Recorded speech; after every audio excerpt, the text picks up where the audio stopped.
So we finally have our Black Stars squad, and 22 players have been called, and it's one of the lowest numbers I've seen called up by Otuado in an international break. It just goes to show how difficult it was to put together this Black Stars team. Today, I'll be giving you the itinerary for the team. We'll be talking about the debutants as well, and look at the story of the Nigerian Super Eagles, who are friends across two countries. They have their issues similar to what our Ghana Black Queens had, unpaid bonuses. We'll have a look at the full story and what the players have been saying after they boycotted day 2 of training. They have a playoff game, which is just tomorrow. So it's quite precarious, slippery slope that they are walking on. The Nigerian Super Eagles know what is at stake. Some would say, why would they do that? Why would they now choose the time to be doing this? Well, the captain, William Trustekong, has commented on all the hula baloo and back and forth. We'll look at all that as well. But as usual, don't forget to subscribe if you haven't. Click on that notification bell to get more updates. So Otuado has named a squad that is going to represent us in the Kirin Challenge Cup and in that second friendly versus South Korea. It's going to be a game in which Otto will be trying out 3 new players potentially, because he has called 3 debutants, giving 3 players their very first call up. We'll be looking at the debutants, but before then, we'll talk about the Black Stars itinerary for the trip to Asia. Now, the Ghana Black Stars will have a training session. Player arrivals has begun already. That's 11th and 12th by this calendar that is on your screen right now.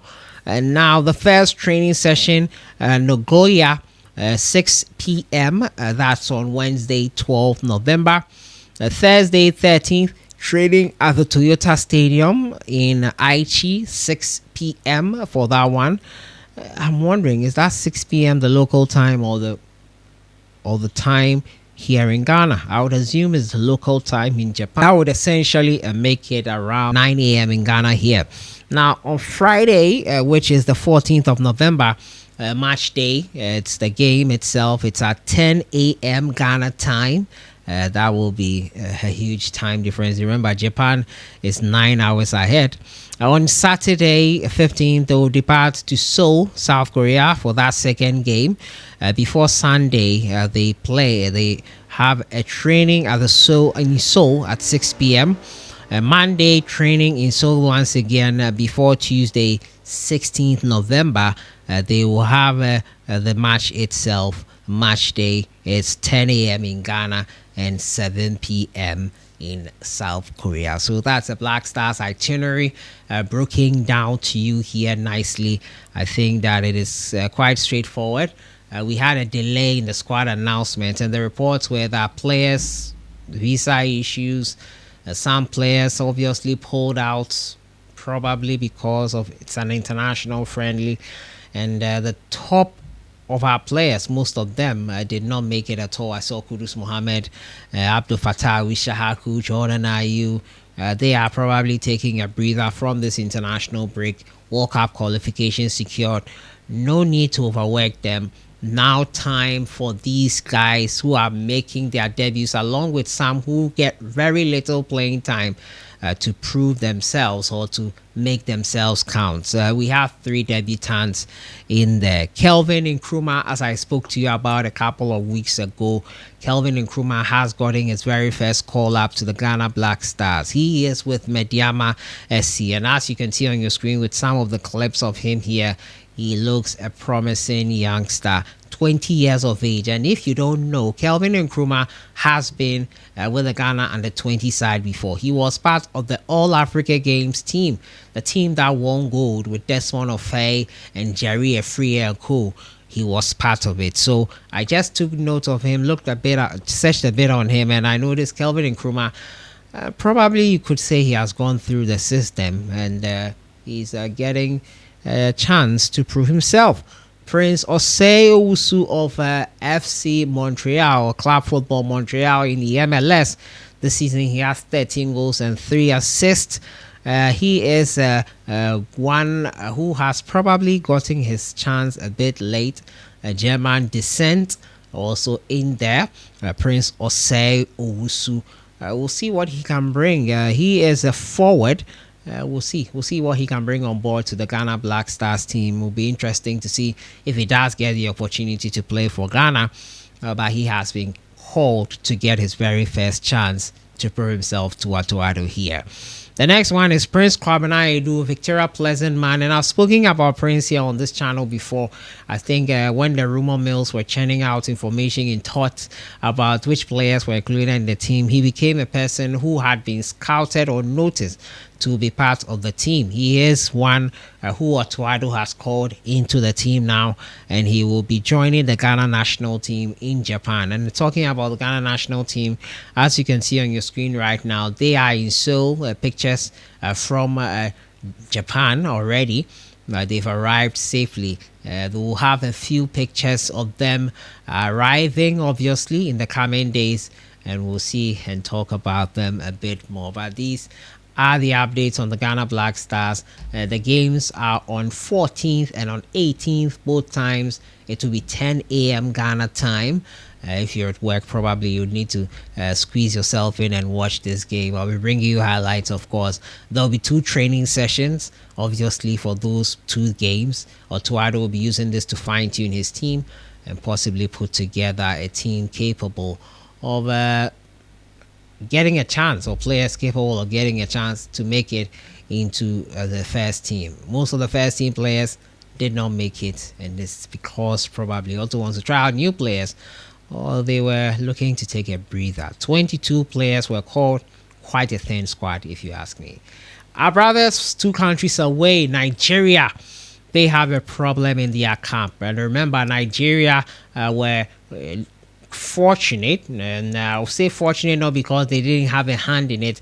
They created their own fortune, and they were able to win in that game versus Benin. In the end, they were able to overcome Benin and make it into the World Cup, or a chance to make it to the World Cup and into the playoff places.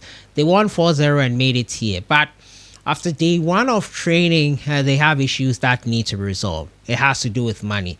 It has to do with the fact that they were bonuses that have not been paid. And if these Nigerian Super Eagles players are doing this, my money would be on the fact that they have been owed for a very long time, and they've been probably talking behind the scenes about it. No response, no budging, and they have called it what it is.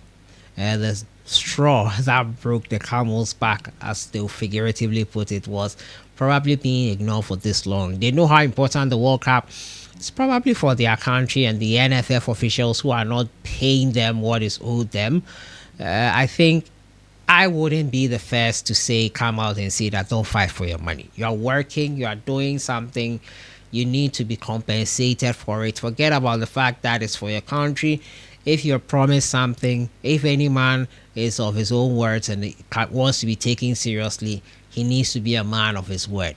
You promise the boys bonuses, you don't pay, it keeps piling up, and now when they decide to stand their ground and demand what is due them, you want to paint them in a light of, oh, they are not patriotic enough, they are not this thing enough, this is your country we are talking about. No, I don't buy that. I buy the fact that if someone does some work for you, you pay them. You pay them what you promised to pay them, whether it's bonuses, whether it's allowances, whether it's whatever, you pay them. And there have been people calling this money they are demanding for special allowances or special bonuses. Well, William Trester Kong has had a thing or two to say about that. He says once a resolution is found, we will be the first to confirm. Any other statement or claim or special demand, he puts it in a funny way, other than the right for request written about below, is false. All we want and continue to do is to focus on the big games ahead. So yeah, clearly it's wrong to say it's a special bonus or whatever that they wanted to demand for. It's not. It is not. These guys are old monies. Pay them. My goodness. Pay them. Just pay them. We all know most likely the money is there, but someone will be sitting on it. I've heard this story way too many times to not know how it goes. In the end, they will be paid, they'll play the game, Nigeria will win, most likely, and go to the final, and it'll be a good story in the end. But why do we always like it to get to this point? It's unfortunate, but our leaders probably never will truly learn. And that is how I end it for today, talking to you about the Nigerian Super Eagles situation with camp. Also talking to you about the debutants, the Black Stars itinerary as they arrive in Tokyo for that game versus Japan, and subsequently South Korea versus them. I'll see you guys in the next one. Enjoy the rest of your day.